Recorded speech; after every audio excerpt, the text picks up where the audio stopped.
Hi everyone, welcome to Mentally Strong Mums. My name is Alina Bishop, and in this episode, I want to be able to talk about safety plans. Now, I don't know if you've heard of a safety plan. It can be used in a lot of different forms. So, if you're in a domestic violence situation, you can have a safety plan that's specific to that situation. If there are issues of self-harm, you can have a safety plan that's specific to that situation. If there's suicidal ideations, there's also a safety plan that you can put in place for that as well. Sometimes mums, when we have a lot on our shoulders, we're alone or isolated, we don't have a lot of help. Sometimes we also need a safety plan for ourselves, just to remind. And there's also a safety plan, which is also a well-being safety plan. So when we talk about safety plans, it's essentially understanding who we are, what situation we are in, what resources we have to be able to um, depend upon. Also understanding signs and signals. So sometimes mums, a lot of the time, it feels like we're in a tunnel and we have to keep on going and keep on going and keep on going. And things that are potentially obvious to other people aren't obvious to us because we're in the tunnel and you're just trying to make it through every single day. So sometimes when you can have some form of a safety plan or a wellness plan, you're then able to understand the signs and signals about what's happening. So it's very important, especially for mums, when we're overwhelmed, when we're struggling to balance everything, when our mental health is not as good as what it should be, then there's signs. So even for myself, I know that I can't be bothered doing anything. So I don't exercise. I lay down. I've also got a lot of chronic fatigue. So even for that, that then exacerbates. And then because I feel like I'm so physically heavy, sometimes I describe it like feeling like mud. That's then a sign for me that something has to change, or this is like warning signs essentially. Like, what does this feel like? So it's important for us to understand that we can be going along and going along and going along. And then once these signs start to hop in, I don't see my friends anymore. I can't be bothered to reply back. I can't be bothered with the kids anymore. I don't eat the way that I should be, potentially drinking a bit more than what you should as a coping mechanism, not exercising, that doom scrolling that mums generally do at night time where everyone else is asleep and mum's still on her phone scrolling because it feels like that's the only window of time that I can have peace and alone time that no one, right? So whatever it looks like for you, that would then be put in your wellness plan or your safety plan so that you can then stay on track, right? So you want to be able to be more proactive before you hit the crisis points. And that's what these are for. So sometimes you can just be going along, as I said, through that tunnel, and next minute you've kind of woken up and you've realized I'm living life at the moment that I'm not happy. Full stop. I'm not happy. And then that then goes into crisis because mums are the most important in the house. The energy of the mum in the house is the energy of everyone else. The way that you self-soothe and regulate yourself then dictates the ability for you to do that for your offspring, right? And if you've got nothing in the tank and you can't do that for yourself and you're at crisis point, these are really amazing tools that you can be able to have as well. So we're looking at this not with judgment, but what the reality can look like for a lot of people. So especially if you have potentially bipolar, if you have borderline personality disorder, if you've got heightened sense of anxiety, if you're neurodiverse, so neurodiverse can include ADD, ADHD, OCD tendencies, oppositional defiance tendencies, which I just did an episode on as well. That means that these additional mental health situations, life is harder for you. You have to work harder than people that don't have these additional extras in their life. So these safety plans, or to prevent the crisis point, for you to be able to understand what your body is going through, what your signs and signals are, what you need, what's available for you realistically, as well as also understanding what you need to be able to get out of the mud or get through the other end of the tunnel. So safety plans are an essential tool for people in crisis. Um, they can be used in mental health settings to prevent harmful behaviours, as well as those self-sabotaging behaviours as well.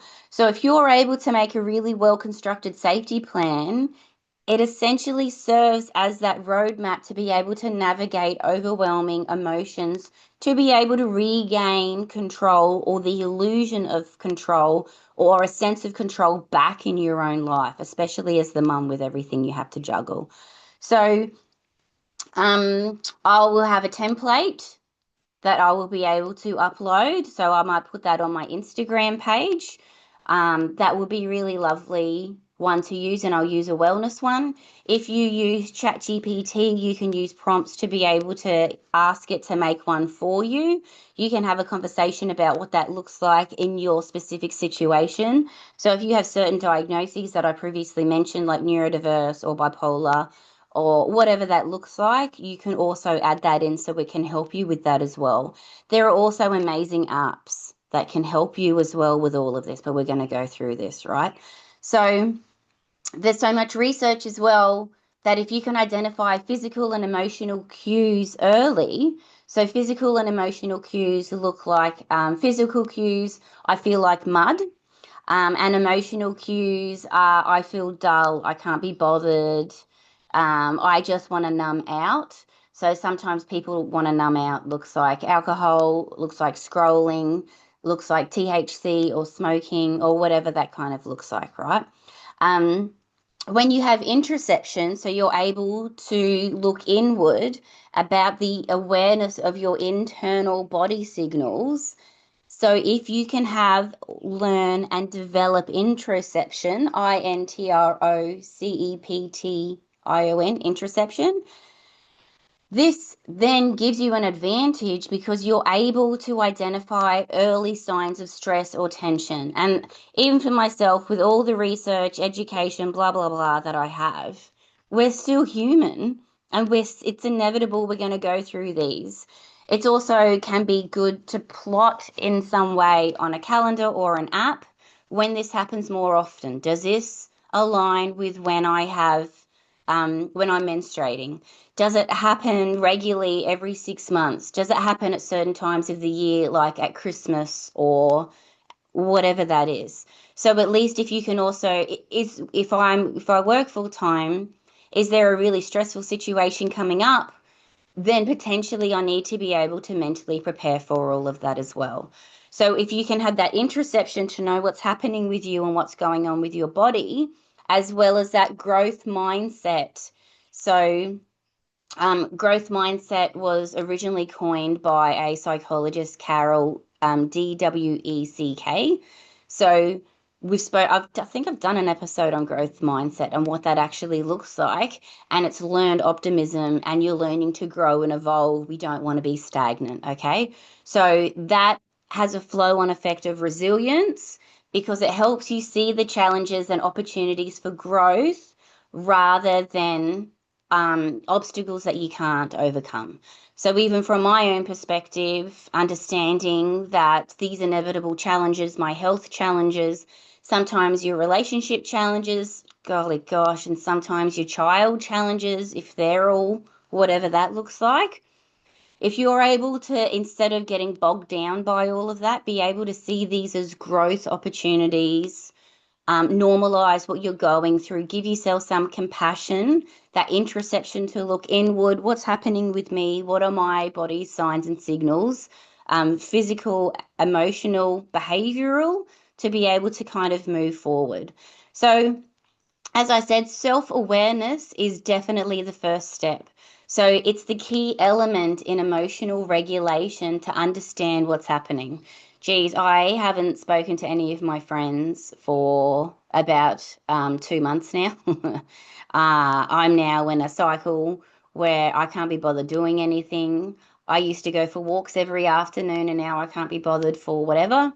There's also things like seasonal depression. So sometimes if we're in the middle of winter, it's too cold, it's too much. So sometimes that can be an additional obstacle. So if you were going to be doing some kind of wellness plan, you'd be plotting in sometimes in winter, the days are shorter, it's a lot colder. I don't do very well. My body wants to hibernate, and then I have seasonal depression, which then has that negative impact on mental health. So it's just normalizing and understanding what's going on, right?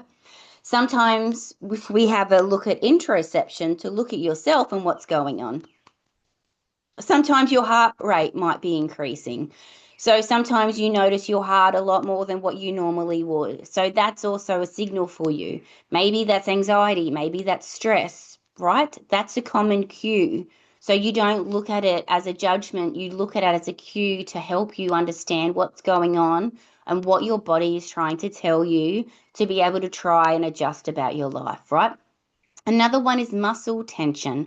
So sometimes, even when clients come in here and we'll do a session or whatever that is, and at the end they'll go, "Oh, I didn't realize, but I was freaking out and I was tense the whole entire time, and now it's over. I've realized how tense I was."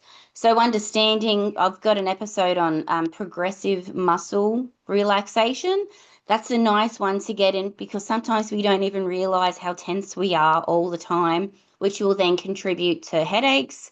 That jaw pain, the TMJ stuff, clenched jaw, all of that muscle tension, right? Yeah.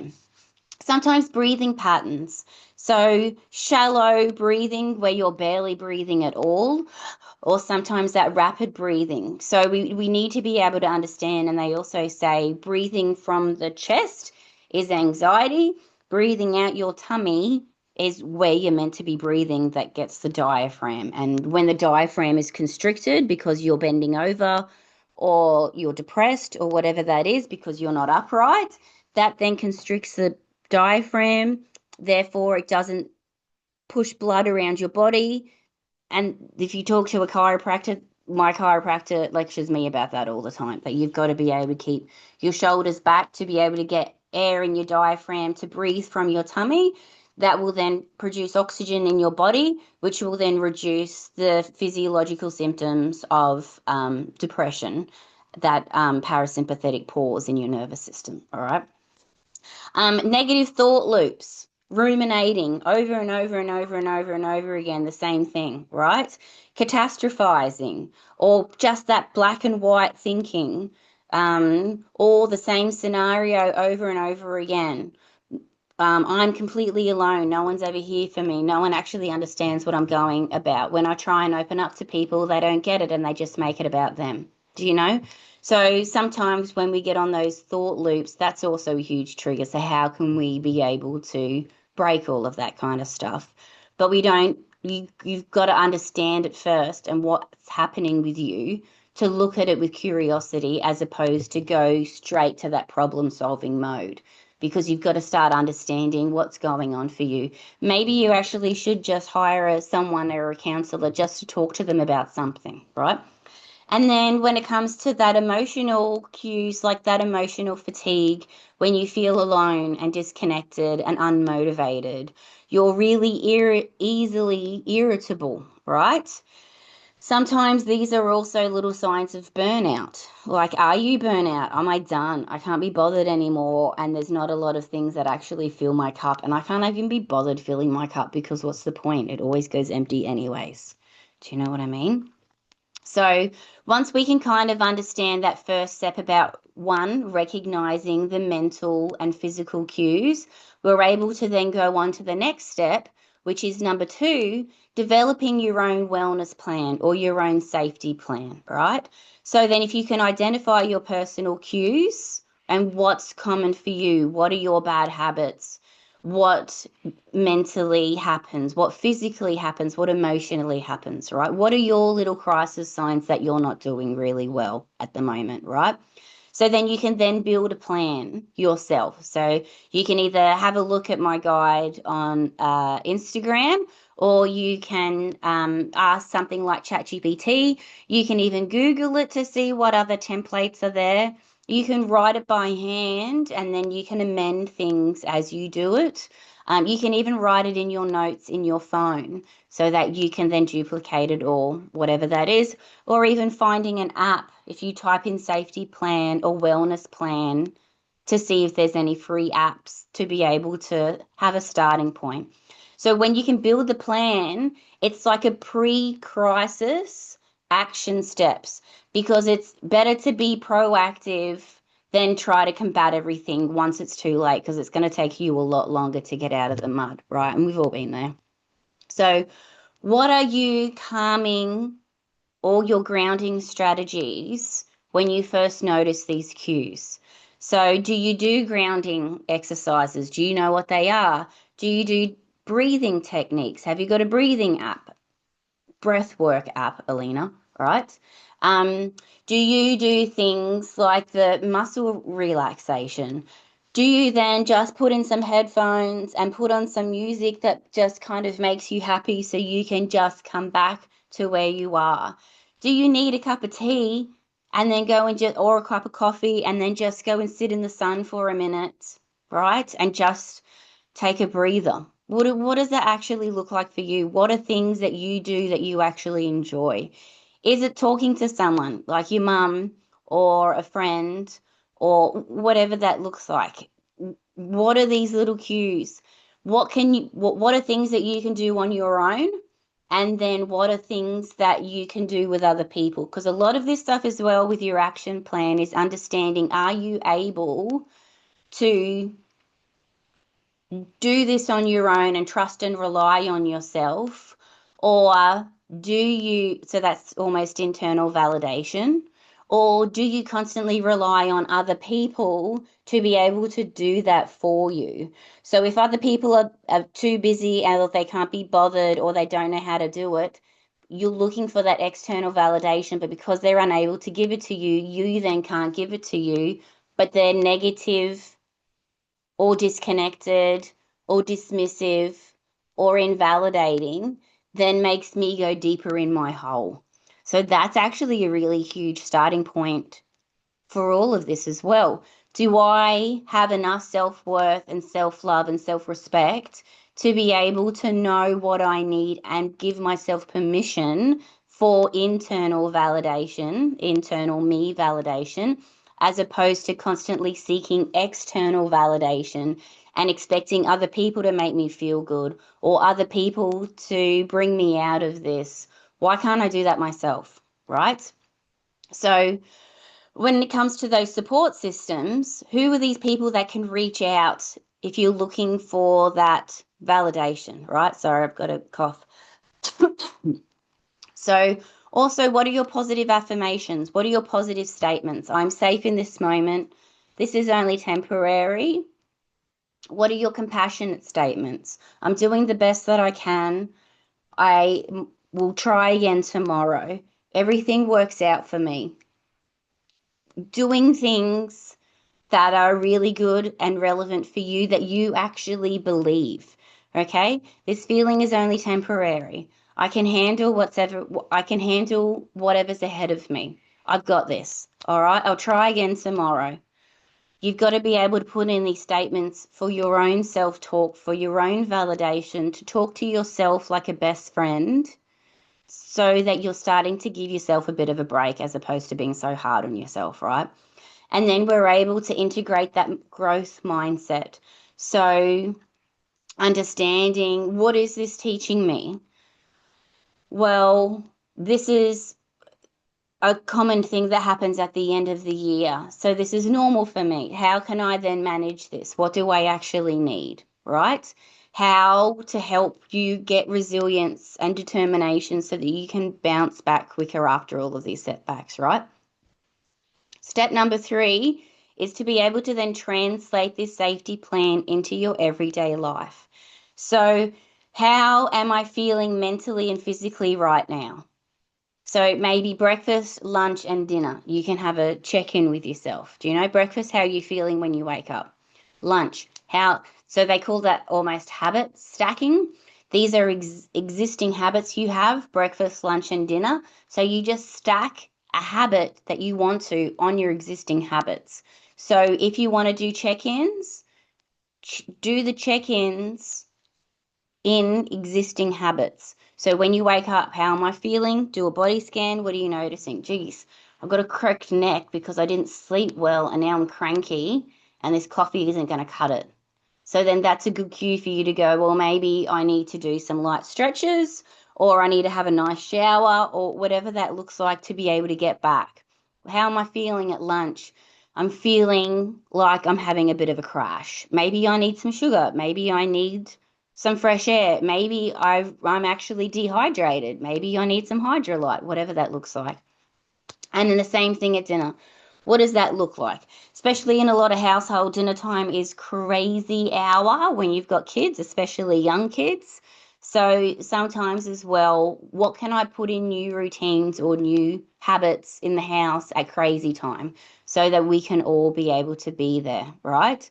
So understanding your positive physical cues as well. So feeling relaxed, that's good. I feel like I'm good at the moment, right? Being able, sometimes when I check in with myself, I always feel it's negative. It's nice to be able to check in with yourself occasionally and go, oh, I'm relaxed. That hasn't happened for a long time. That's evidence that I'm getting self-worth to move through this. That's evidence that I'm coming out the other side of the tunnel. Do you know what I mean? So sometimes it's really nice to be able to see, my jaw doesn't feel as clenchy and sore as what it would, right? So do you have daily empowerment rituals? I know we've got a lot and we put a lot in and there's not a lot of time left, right? But maybe that habit stacking while you're in the shower, a 5 minute while you're in the shower, have a little bit of gratitude. Thank you so much for my running water. Thank you so much for making me clean. Thank you so much for my kids.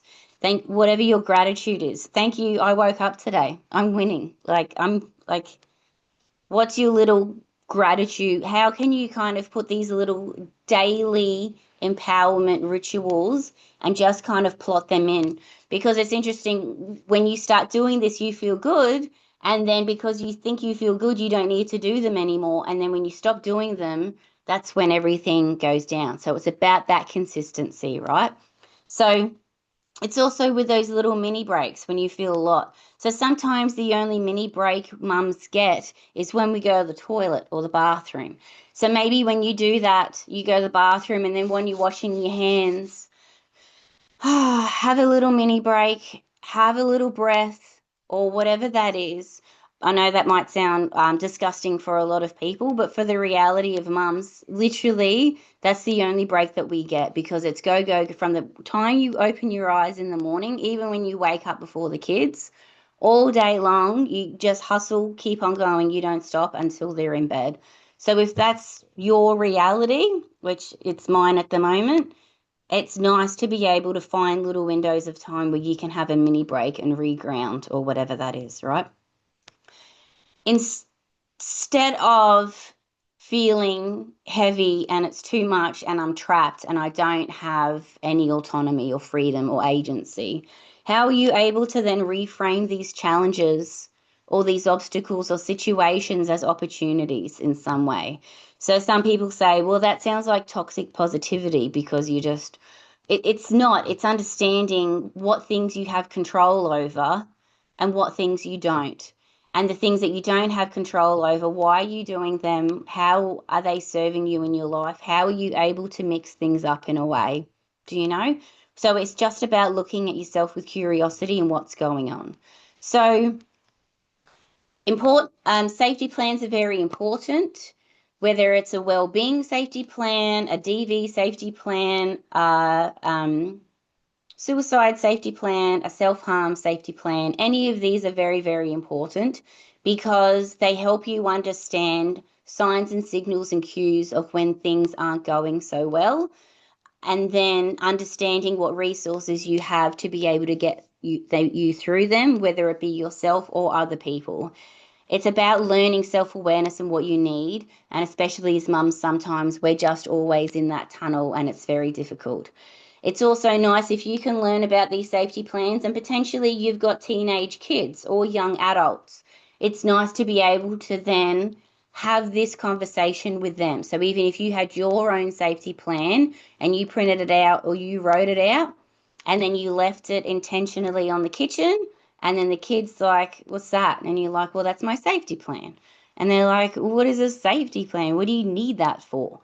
So then it starts a discussion, normalizes you and what you go through so you don't have to feel like they can never come to you because they can't be vulnerable with you because they don't think you understand what they're going through because you never show any of this stuff, right?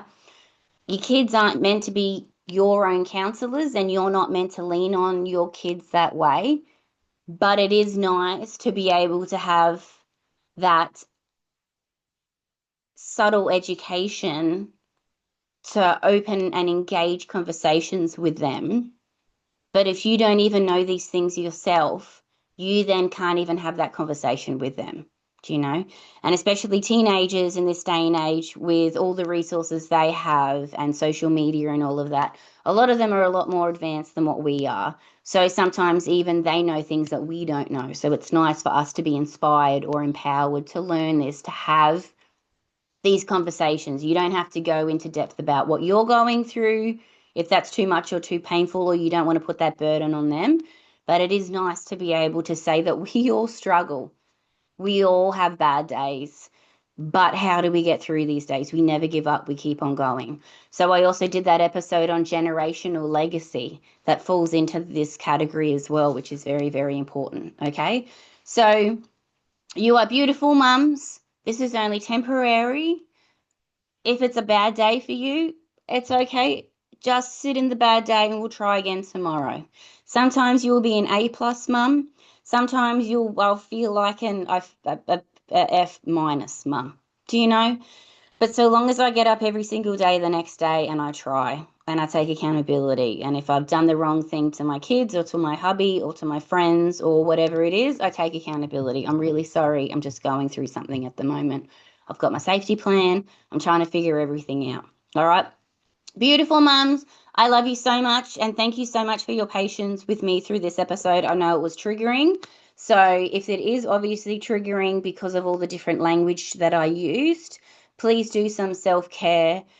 Search back through my progressive muscle relaxation and take some time for you in this moment. Even listen to some music that makes you happy in some way, or if it's food that gives you a bit of comfort, or go for a walk or a movement, some breath work, anything. All right. Have a great day. Bye. Thank you.